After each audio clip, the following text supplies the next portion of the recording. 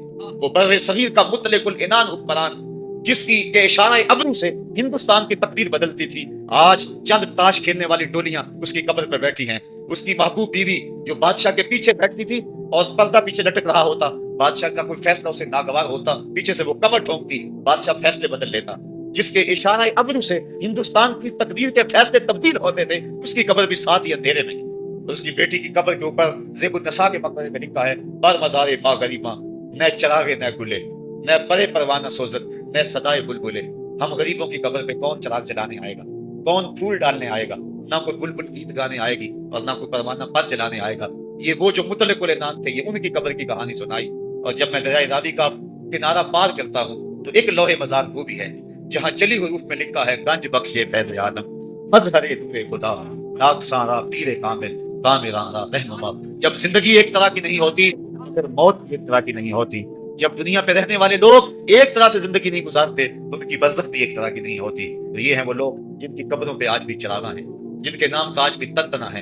1000 سال گزر گئے، ان کی نسبی اولاد تو کوئی نہیں ہے، انہوں نے شادی بھی نہیں کی تھی، لیکن اس کے باوجود دن کو چلے جاؤ، کڑکتی دوپہر کو چلے جاؤ، برستی بارش میں چلے جاؤ، لمبی رات کی تنہائی میں چلے جاؤ، موسم کی کسی بھی شدت میں چلے جاؤ، حکومتوں کے بدلتے ہوئے ماحول، مارشل لاء کی کیفیتیں، جس دور جس حالت میں مرضی جاؤ، آپ کو وہاں میلہ نظر آئے گا، وہاں ہجوم عاشقہ نظر آئے گا. ارے میں گسارو سویرے سویرے، خرابات کے گرد پھیرے بپھیرے، کبھی اس طرف بھی گزر کر تو دیکھو، بڑی رونقیں ہیں فقیروں کے ڈیرے. وہ لوگ جنہوں نے اپنی زندگی اپنے مالک کے نام گزاری وہی زندہ ہیں، وہ سرمدی اور ابدی زندگی پائے ہوئے ہیں. صاحبو، اب میرے اور آپ کے پاس سانسوں کا موقع موجود ہے، ورنہ یہ سانسیں تیزی کے ساتھ پگھل گئی. میں کل امام راضی کو پڑھ رہا تھا، وہ کہتے ہیں ایک بزرگ فرماتے ہیں مجھے سمجھ نہیں آ رہی تھی ان الانسان لفی خسر کی، کہ بے شک انسان گھاٹے میں. میں سوچ رہا تھا کیسے گھاٹے میں، تو کہا کہ مجھے سمجھ اس طرح آئی کہ میں بازار گیا، میں نے ایک شخص کو دیکھا جو کٹے پہ برف رکھ کے بیچ رہا تھا اور آواز کیا لگا رہا تھا: ارحم ارحم من یذوب راس مالہ، اور رحم کرو اس بندے پہ، اگر تم نے تھوڑی بھی دیر لگا دی اور میرے سے سودا نہ خریدا تو میرا جو راس المال ہے میرا وہ بھی لٹ جائے گا، کیونکہ برف تو میری پگھلی جا رہی ہے، اور اگر تم نے خرید لی میری برف تو میرے پیسے کھڑے ہو جائیں گے، اور اگر تم نے میری برف خریدنے میں دیر کر دی تو جو میں نے پیسے لگائے ہیں میرے وہ بھی پورے نہیں. تو وہ کہہ رہا تھا ارحم من یذوب راس مالہ. وہ کہتے ہیں مجھے ان الانسان لفی خسر کی سمجھ نہیں آ رہی تھی، اس کے اس جملے کو سن کے سمجھ آ گئی کہ انسان جلدی جلدی اپنی سانسوں کو گوا رہا ہے، اس سے چاہیے کہ جلدی جلدی ان سانسوں سے کام لے لے، ورنہ یہ سانسوں کی برف پگھل جائے گی اور اس کی یہ پونجی بھی برباد ہو جائے گی. تو صاحبو، میں اور آپ لمحہ لمحہ موت کے قریب ہو رہے ہیں، لمحہ لمحہ موت کے قریب ہو رہے ہیں. آج میں دوپہر کو بیٹھا تھا تو وہ ایک شخص آگے میاں صاحب کا شعر پڑھنے لگا: دیگر تے دن گیا محمد، اوڑک تو ڈب جانا. تو میری نظر چلی گئی، میں نے کبھی تو 10 بجے ہوں گے، تو میں نے کہا صبح کے 10 بھی بج گئے اور پھر 12 بھی بج جانے، پھر ظہر بھی ہوگی، پھر دیگر بھی ہوگی، اور اس کے بعد پھر شام بھی ہو جانی. اب ہم دیگر تک تو پہنچ گئے ہیں، اب شام کے تدلکے بھی قریب ہو گئے ہیں، تو یہ دن ڈوب جانا تھوڑی دیر کے بعد. یہی مثال ہماری زندگی کی ہے. کوئی دوپہر تک آ گیا ہے، کوئی چاش تک آ گیا ہے، کوئی ظہر تک آ گیا ہے، کوئی عصر تک آ گیا ہے، اور کسی کی زندگی کا سورج بالکل غروب ہونے کے قریب آ گیا. صاحبو، پتہ کوئی نہیں کہ ہمارا اگلا قدم کہاں ہے. اس سے قبل کہ کوئی حجت باقی نہ رہے، مجھے آپ کو اپنی زندگی پہ نظر ثانی کرنا ہوگی، اپنے گناہوں کا اور اپنی نیکیوں کا حساب لگانا ہوگا. ایک ترازو تو کل محشر کے میدان میں لگے گا، ایک ترازو ضمیر کی عدالت میں آج ہی لگانا ہوگا. ہمیں دیکھنا ہوگا ہمارے پلے کتنے عمل ہیں اچھے، اور جو اچھے عمل ہیں ان میں خلوص والے کتنے ہیں، لوگوں کے دکھاوے والے کتنے تھے، رب کے لیے کتنے عمل کیے اور لوگوں کے لیے کتنے کیے. تو پھر ترازو لگا کے ہم نے اپنے اعمال نامے کو آج ہی تولنا ہے اور وزن کرنا ہے اور اپنی زندگی کو نیکی کا حسن دینا ہے. وقت کٹ رہا ہے، زندگی لمحہ لمحہ موت کے قریب ہو رہی ہے. قبل اس سے کہ کوئی حجت باقی نہ رہے، ہم ہاتھ ملتے رہ جائیں، پچھتاتے رہ جائیں تو کیا فائدہ ہوگا. بلکہ میں نے تو پڑھا کتابوں میں، علماء لکھتے ہیں قیامت کے دن تو نیکوکار بھی پچھتائیں گے. بدکاروں نے تو پچھتانا ہی پچھتانا ہے، نیکوکار بھی پچھتائیں گے. بدکار تو اس لیے پچھتائیں گے انہوں نے اتنے گناہ کیوں کیے، تو نیکوکار کیوں پچھتائیں گے.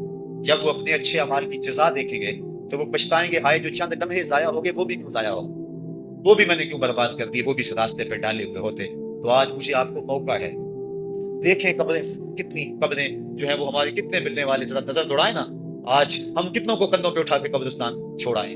حضرت غوث اعظم رضی اللہ تعالیٰ عنہ فرماتے ہیں جا کے قبرستانوں میں دیکھو کتنے کتنے حسینوں کی مٹی خراب ہو گئی، جو اپنے بدن پہ ایک چٹکی مٹی نہیں پڑنے دیتے تھے، آج ان کا کفن بھی تار تار ہو گیا.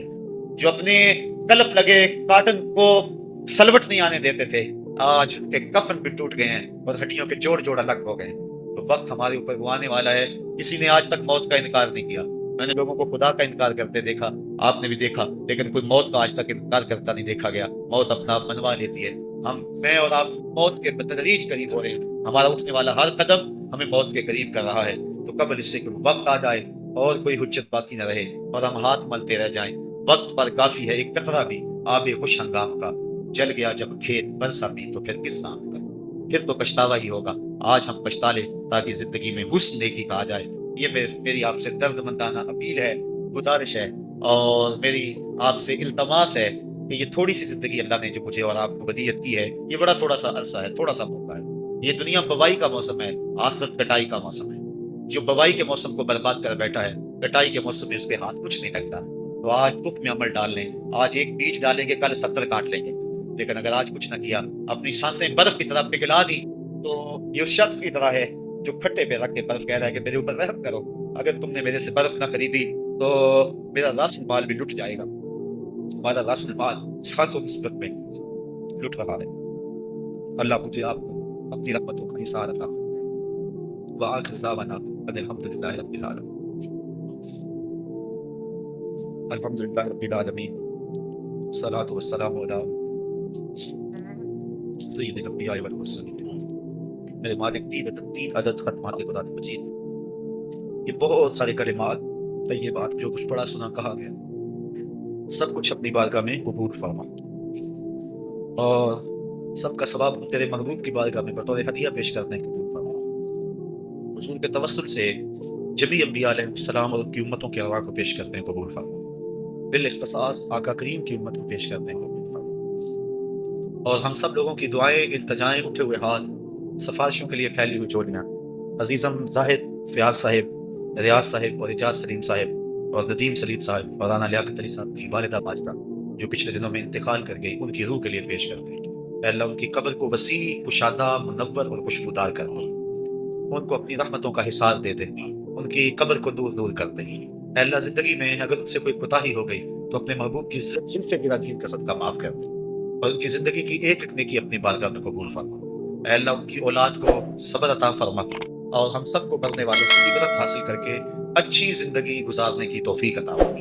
اے اللہ ہمیں اپنی زندگی کو نیکی کا حسن دینے کی توفیق عطا، ایسی زندگی گزاریں جس زندگی پہ تو راضی ہو، تیرا رسول راضی ہو، حضور کی سنت سیرت کا نور عطا کر دے، اپنی یادوں اور اپنی محبتوں کا سرمایہ دے دے، ڈرنے والا دل عطا کر دے، رونے والی آنکھ دے دے، قرآن کے نغمے سننے والے کان دے دے، ہماری زبانوں کو سچائی کا نور دے دے، ہمارے خیالات کو پاکیزگی دے دے، ہمارے ہاتھوں کو اپنے حضور پھیلنا دے دے، ہمارے قدموں کو اپنے راستوں میں اٹھنا دے دے، ہمارا دل اپنی یادوں سے آباد کر دے۔ اے اللہ ہم جئیں تو تیرے لیے، مرے تو تیرے دین کے لیے، اور زندگی کی آخری سانس تک تیرے رسول کے وفادار رہیں۔ وصلی اللہ تعالیٰ علی النبی۔